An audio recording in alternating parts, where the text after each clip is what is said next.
नमस्कार, मैं हूं आपके साथ अंकिता पाल। बुलेटिन की शुरुआत करते हैं। उत्तर प्रदेश के सीएम योगी आदित्यनाथ ने छत्तीसगढ़ के सुकमा में एक चुनावी रैली को संबोधित किया। इस दौरान उन्होंने कांग्रेस और उसके सहयोगियों पर जमकर हमला भी बोला और साथ ही पार्टी प्रत्याशी के समर्थन में वोट भी मांगे। आगे क्या कुछ कहा, सुनाते हैं आपको। वंदे वंदे वंदे, जय श्री राम, जय जय श्री राम। भारतीय जनता पार्टी के जिलाध्यक्ष श्री धनीराम वारसी जी, विधानसभा के लोकप्रिय प्रत्याशी श्री स्वयं मुकाजी,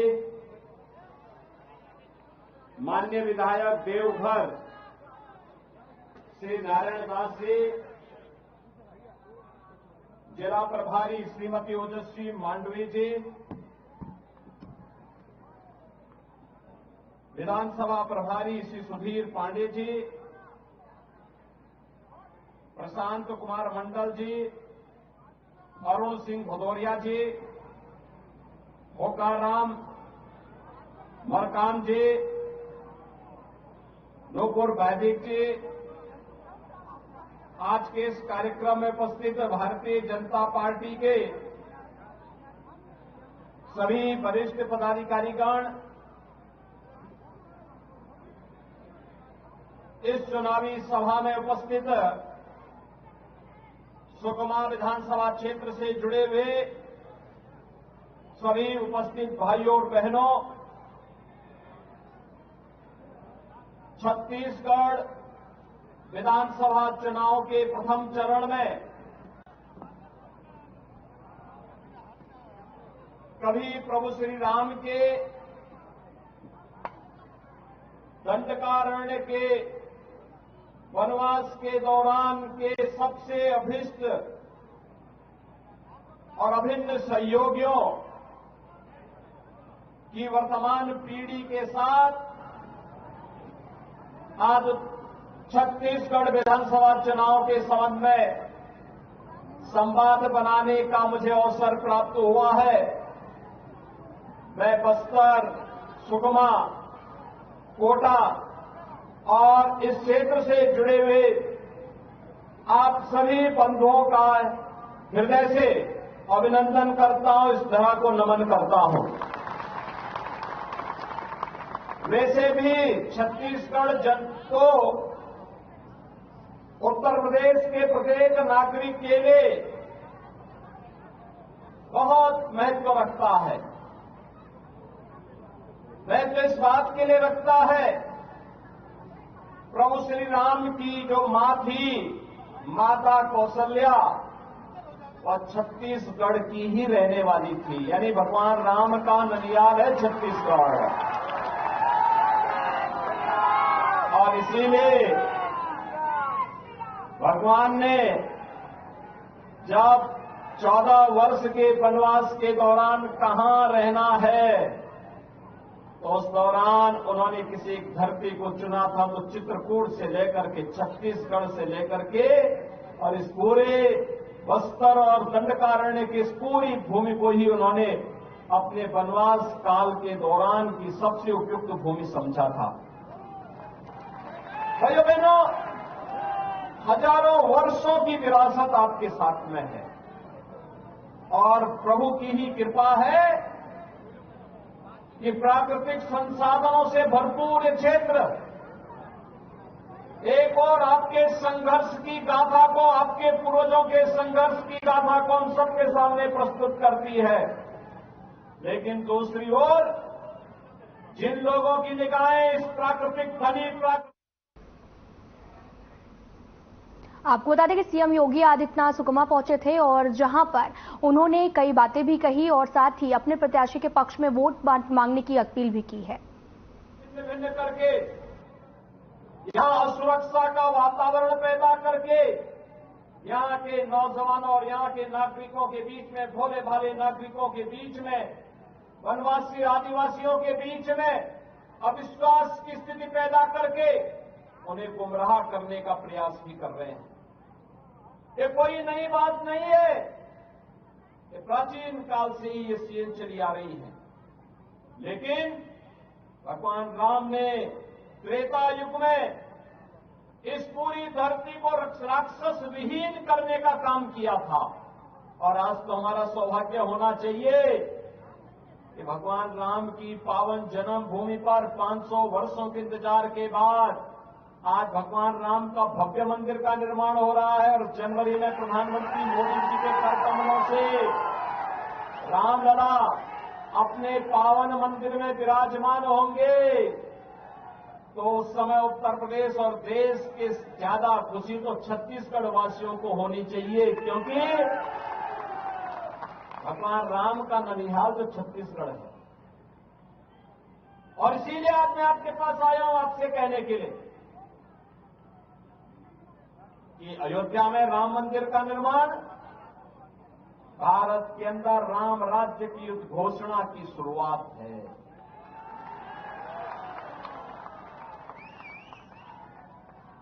राम राज्य की स्थापना, राम राज्य का मतलब एक ऐसा शासन जिसमें जाति, मत और मजहब के आधार पर कोई भेदभाव नहीं। योजनाओं का लाभ हर गरीब को, हर किसान को, हर वंचित को, हर आदिवासी को, हर नागरिक को उपलब्ध हो सके, हर व्यक्ति को उपलब्ध कराया जा सके। इसके लिए उन्हें किसी के सामने हाथ न फैलाना पड़े, बल्कि योजना का लाभ सीधे सीधे उन तक पहुंचे। इसके लिए राम राज्य है।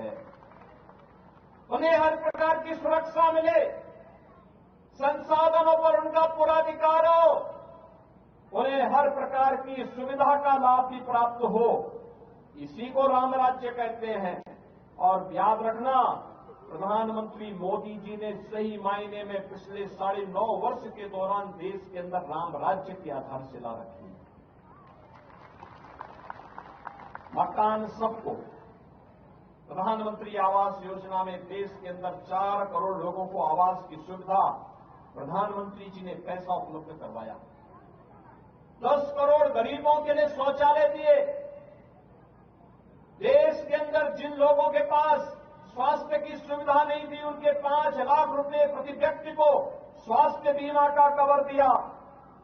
और यही नहीं, हर घर नल की योजना हो या गरीब के घर में उज्ज्वला योजना की रसोई गैस का फ्री में सिलेंडर उपलब्ध करवाने का कार्य ये प्रधानमंत्री मोदी जी करा रहे हैं। और कल तो प्रधानमंत्री मोदी जी ने एक और घोषणा की है, अगले 5 वर्ष तक, यानी पिछले 3.5 वर्ष से तो चली आ रही थी, अगले 5 वर्ष तक 80 करोड़ गरीबों को फ्री में राशन की सुविधा का लाभ भी उपलब्ध होगा। भैया बहनों, जो कोई नहीं कर पाया वो मोदी जी ने करके दिखा दिया। देखो, कांग्रेस तो नहीं चाहती थी कि अयोध्या में राम मंदिर बने। क्या कांग्रेस चाहती थी क्या? अगर कांग्रेस चाहती तो 1947 में, 48 में, 51 में, 52 में, 53 में, 54 में या उसके बाद भी लंबे समय तक उनकी सरकार रही, उन्होंने कभी अयोध्या में राम मंदिर का निर्माण नहीं करने दिया। विवाद खड़ा किया, राम भक्तों को मरवाते थे, पिटवाते थे, उनके सहयोगी गोली चलवाते थे। कभी उन्होंने राम मंदिर के निर्माण का कार्य नहीं किया, बल्कि उन्होंने तो कहा कि राम तो हुए कि नहीं हुए हम तो ये भी नहीं जानते। यानी भगवान राम के अस्तित्व पर ही प्रश्न खड़ा कर रहे थे ये लोग। तो इनसे कैसे उम्मीद कर सकते हैं कि आपके सम्मान की रक्षा करेंगे? कैसे आपकी आस्था का ख्याल ये लोग रखेंगे? इनसे उम्मीद ही नहीं की जा सकती है। याद रखना, मोदी जी प्रधानमंत्री बने और उत्तर प्रदेश में मुझे अवसर मिला, डबल इंजन की सरकार आई, राम मंदिर की सारी बाधा दी।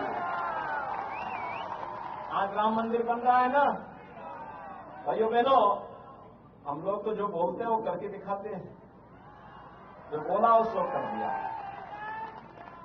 क्योंकि हमारे लिए अपना कुछ नहीं है, जो कुछ है देश के लिए है, समाज के लिए है। प्रधानमंत्री मोदी जी के लिए तो 142 करोड़ की आबादी उनका परिवार है।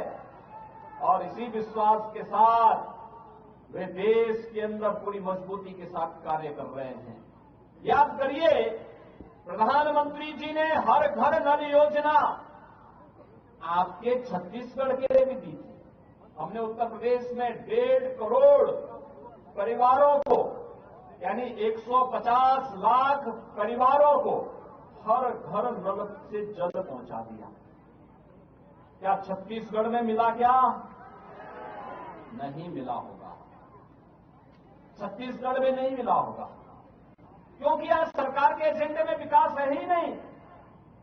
यहां सरकार विकास नहीं कराना चाहती है। वह तो पैसा जो दिल्ली से मोदी जी भेजते हैं, कांग्रेस की सरकार अपने संस्कारों के अनुरूप उस पैसे को चुपचाप अपने आकाओं को भेज देती है। वो गरीब को नहीं पहुंचती है, कमजोर को नहीं पहुंचती है। वह पैसा तो उस चंद कांग्रेसियों के जेब में चला जाता है, उनके परिवार के लोग बंदर बांट कर देते हैं। वे पैसे का लाभ आपको नहीं देते। ऐसे ही प्रधानमंत्री मोदी जी ने 16 लाख प्रधानमंत्री आवास आपके यहां के लिए भेजे। क्या प्रधानमंत्री आवास योजना का लाभ मिला? क्या छत्तीसगढ़ वासियों को क्या आवास का लाभ मिला? नहीं मिला। हम आएंगे, हम देंगे, हम योजना का लाभ देंगे। ये 16 लाख आवास का पैसा इसलिए मोदी जी ने भेजा था। यह पैसा यहां के गरीबों के पास जाएगा, उनका भी मकान बन जाएगा, पक्का मकान बन जाएगा। सिर ढकने के लिए किसी भी मौसम में, सर्दी, गर्मी, बरसात में वे लोग भी प्राकृतिक आपदा से बच करके अपने बच्चों को पढ़ा सकेंगे, अपने जीवन को खुशहाल कर पाएंगे। छत्तीसगढ़ की कांग्रेस सरकार ने वह भी लाभ नहीं दिया। भाइयों बहनों, पैसा भारत सरकार दे रही है, लेकिन उसका लाभ गरीबों को मिल सके यह काम यहां की सरकार नहीं कर पा रही है। और भाइयों बहनों, इसीलिए मैं कह रहा हूं कि आज यहां का गरीब एक ही बात पूछता है, एक ही प्रश्न करता है। गरीब बेघर लोग यही पूछ रहे हैं कि हमन ल तो नहीं मिलिस, आप ल मिलिस का? यही तो प्रश्न कर रहा है यहां का गरीब। हमन ल तो न मिलिस, आपका मिलिस का? भाइयों बहनों, यह प्रश्न स्वाभाविक है, एक गरीब का, उसकी बेबसी का। सरकार के सामने वह हिम्मत हार चुका है। कारण है, ये सरकार आज भ्रष्टाचार और बेईमानी को किस हद तक बढ़ावा देती है। कभी आपने देखा होगा, एक नया घोटाला आया है महादेव ऐप का। आप जानते हैं ना, इसके नाम पे कहते हैं कि छत्तीसगढ़ सरकार के नजदीकी लोगों ने यहां के लाखों गरीबों का पैसा इस ऐप के नाम पे ठग दिया है, ऐंठ लिया है। और तभी बेचारा लगभग 550 करोड़ 500 करोड़ रुपए से अधिक की राशि है ये। और ये सरकार तो एक नया रिकॉर्ड बना रही है, और रिकॉर्ड किस रूप में बना रही है? आपने बिहार में सुना होगा, लालू जी के समय में एक चारा घोटाला हुआ था। कहते थे लालू जी की सरकार ने उस समय चारा ही खा लिया था, भैंस का चारा खा लिया था। और उससे भी 2 कदम आगे जाकर के कांग्रेस की सरकार तो गोबर भी खाने का काम करती है। गोबर। तो वहीं अभी आपने सीएम योगी आदित्यनाथ को सुना, जिन्होंने अपने प्रत्याशी के पक्ष में वोट करने की अपील की है। तो बढ़ते हैं आगे। बस्तर में जनसभा का आयोजन किया गया, जहां पर सीएम योगी ने संबोधित किया है। आपको बता दें कि प्रत्याशी के समर्थन में यहां पर भी सीएम योगी आदित्यनाथ ने वोट मांगा है। आगे क्या कुछ कह रहे हैं, आपको सुनाते हैं।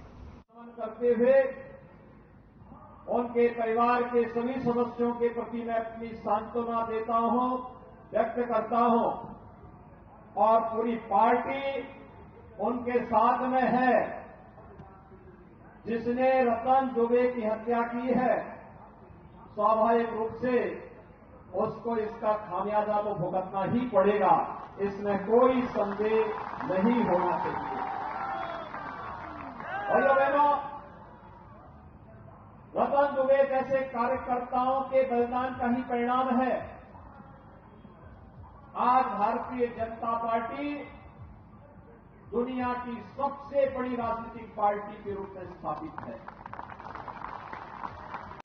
प्रधानमंत्री मोदी जी के करिश्माई व्यक्तित्व का परिणाम है कि आज भारतीय जनता पार्टी 142 करोड़ लोगों की आशा और आकांक्षाओं की पूर्ति करते हुए बिना भेदभाव के शासन की योजना हर गांव, हर गरीब, हर वंचित, हर दलित, हर वनवासी, हर आदिवासी तक पहुंचाने के लिए पूरी सफलतापूर्वक कार्य कर पा रही है। और इस अवसर पर स्वर्गीय रतन दुबे को विनम्र श्रद्धांजलि अर्पित करता हूं। भाइयों बहनों, हमारे यहां वरिष्ठ नेता हुआ करते थे स्वर्गीय बलिराम कश्यप जी।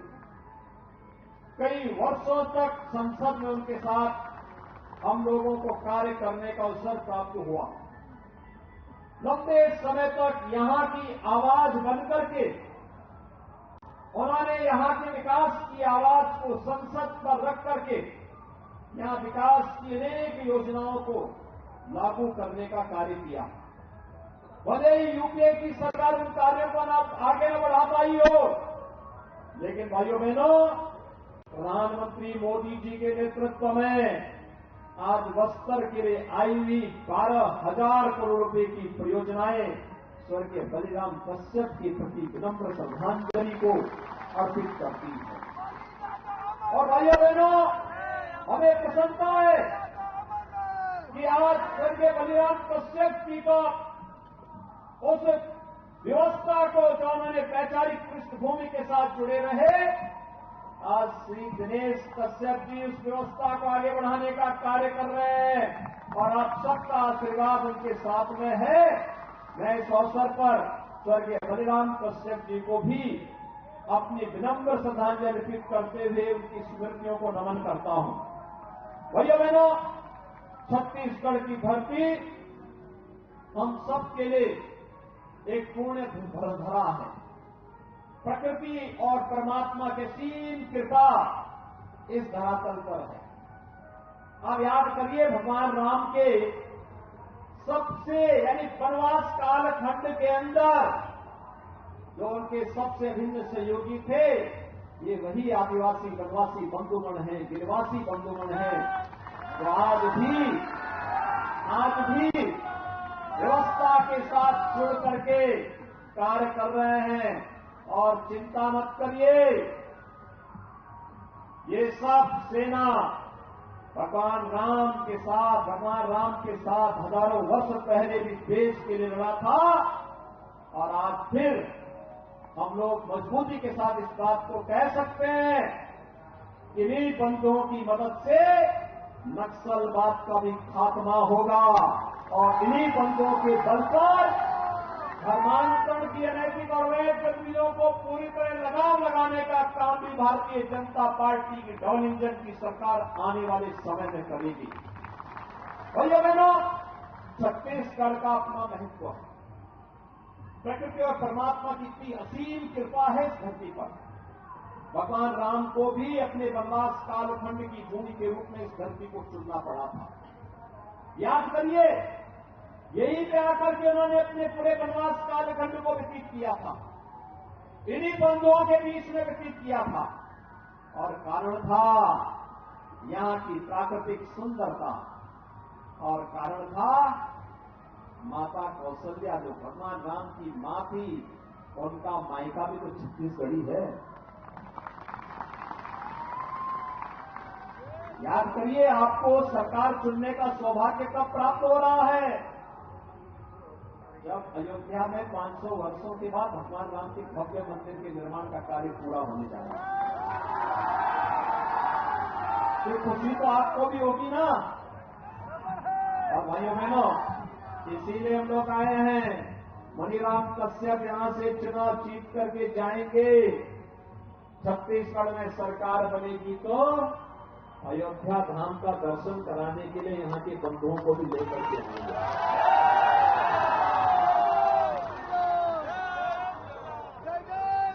भाइयों बहनों, भारतीय जनता पार्टी बोलती और केवल घोषणा नहीं करती, करके दिखाती है। जो पहले असंभव था, अयोध्या में राम मंदिर का विवाद, ये कांग्रेस की देन थी। ये समाधान नहीं देना चाहती थी। मोदी जी आए और उत्तर प्रदेश की जनता ने संकल्प लिया, उत्तर प्रदेश में भाजपा की सरकार आई तो भाइयों बहनों, डबल इंजन की सरकार ने विवाद का समाधान कर दिया। अयोध्या में राम मंदिर का मार्ग प्रशस्त कर दिया।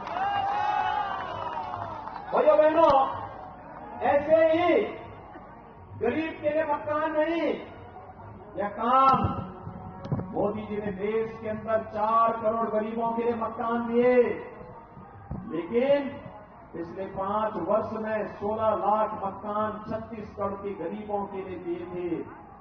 लेकिन भाइयों बहनों, भूपेश बघेल की सरकार, कांग्रेस की सरकार ने यह पैसा भी बंदरबान कर दिया। यह पैसा यहां के गरीबों के उत्थान के लिए था, उनके सिर को ढकने के लिए था। प्रधानमंत्री जी ने जो पैसा भेजा था, क्या उससे मकान मिला क्या यहां के गरीबों को? क्या यहां गरीबों को मकान मिला? नहीं मिला। लेकिन भाजपा को आने दीजिए, भाजपा मकान देगी। 18 लाख गरीबों को प्रधानमंत्री आवास योजना फिर से उपलब्ध करवाने का वायदा लोक कल्याण संकल्प पत्र में परसों माननीय गृह मंत्री जी ने, डॉक्टर रमन सिंह जी ने परसों घोषणा कर दी है। ये 18 लाख गरीब लखपति बनेंगे। याद रखना, यह काम केवल भाजपा ही कर पाएगी। भाइयों बहनों, हर घर नल योजना से घर घर जल मिला। मोदी जी ने पैसा दिया था। उत्तर प्रदेश में हम लोगों ने 150 लाख यानी 1.5 करोड़ परिवारों को हर घर नल दे दिया। हर परिवार में आरओ का पानी पहुंचा दिया। शुद्ध पानी का मतलब बीमारी का समाधान हो जाना, पूरी तरह समाधान हो जाना।